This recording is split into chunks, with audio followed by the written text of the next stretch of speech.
Hey guys, Shane again. Today I'm finishing up reviewing a box of knives that Mr. Kyle Coonley sent me.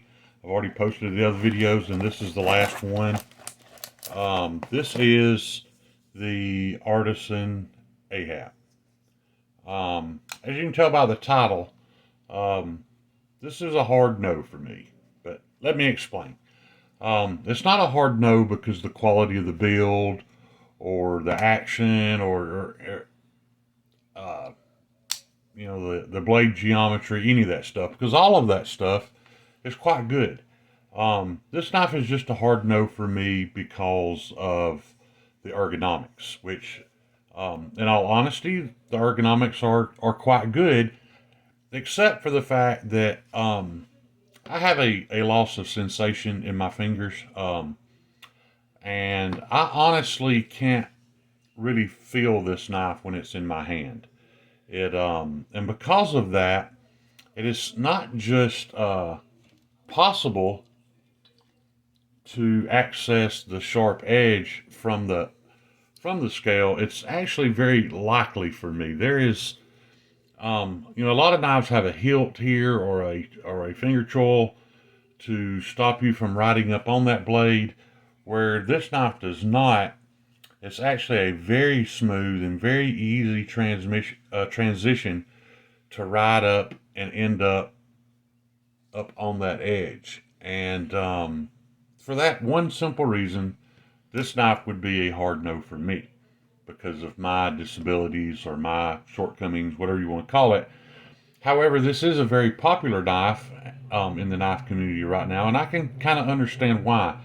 I don't believe these aesthetics were necessarily made for everybody, but they did a really good job putting this thing together. Um, there's some design issues with it that I would have changed. Number one being, um, making it a little less easy to slide up onto that sharpened edge. But anyway, um, we all have different tastes. We all have different wants, different needs when it comes to pocket knives. And I know a lot of guys that are absolutely crazy about this thing, and I can understand it because it is well made. These wood handles are very, very slick. They provide absolutely no traction. There's no jimping anywhere. Well, I'm sorry. There's a little bit right there, but like I said, guys, it's not aggressive at all. It's not enough to stop you, or in my case, to even inform me that I've gotten too close to that edge.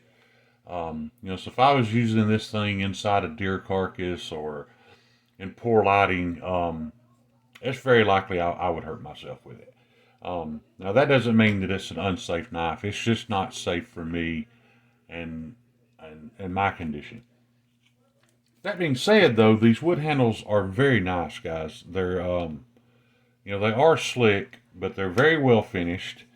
They're very, very pretty, and I'm not going to take the knife apart because I can't deal with tiny screws. But there are videos out there of guys taking it apart, and you can see the skeletonized liners, and even the liners themselves are quite cool looking. It kind of looks like the rib cage of an aquatic animal, possibly a whale. I don't know, but it's cool looking.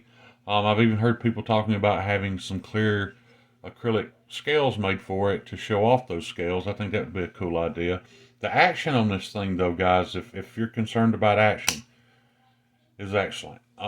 If you know me and you've seen me sit here and struggle to open a thumb stud knife, you know how big a deal it must be for me that this is so easy to flick open.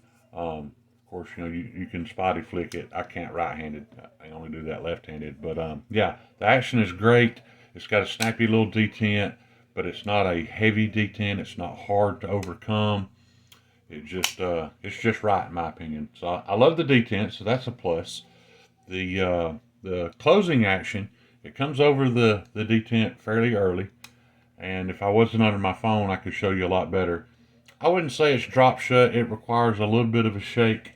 Um, if I had more room, I could show you that a whole lot better. But yeah, action is great. And as far as the blade geometry, This thing is very, very thin. They did a really good job on this flat grind, getting it down to nice thin behind the edge, and it seems as if it stays thin for a good long while. So there's no doubt in my mind this thing should be an absolute excellent cutter. I've actually not cut anything with it yet. I have a piece of paper here, so we'll give it a shot. And keep in mind, guys, this is not a brand new knife. This does belong to someone, so I don't know if I don't believe he has sharpened it, but for all I know, he may have used it enough to dull it.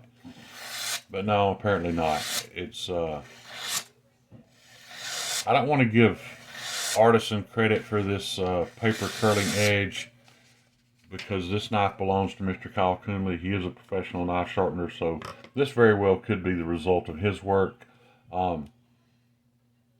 Guys, that right there is a great sign of whether or not you have got a good edge on your knife. If you can curl super thin little hair-like strands of paper with it, that is a sharp knife. So, yeah, edge geometry is great. It cuts great. The action's great. The thumb studs work perfectly. Access to the lock bar, they did leave, as you can see, a little access there. I think just because this knife is so thin, I still struggle just a little bit to get my thumb on it. That's probably purely me, though. I don't believe it's an issue anybody else is going to have, because I have experienced much, much worse. I think it is cool that they did add this anodized titanium clip. I take that back. I think Kyle had this anodized. I don't think it came anodized, but either way, it's got a beautiful clip on it. It's a great little knife. It's a very popular knife. They seem to be selling very well, but it is a pass for me. And Kyle, just so you know, no, I didn't throw this on the ground like I threatened to, but yeah, I don't hate it. I appreciate, I appreciate the build. I appreciate the quality. It's just not for me. But if this knife interests you guys, I'm not even sure what it cost. I know I'm nearly positive it's sub $100, but it's a classy looking little pocket knife, man. I think if this design and these looks does it for you, I think you'll be very happy with it. So that's all I got for you guys today. I'm going to go get this stuff boxed up so I can get it back to Kyle soon. And you guys know I appreciate any amount of time y'all spend with me. Peace. Love y'all.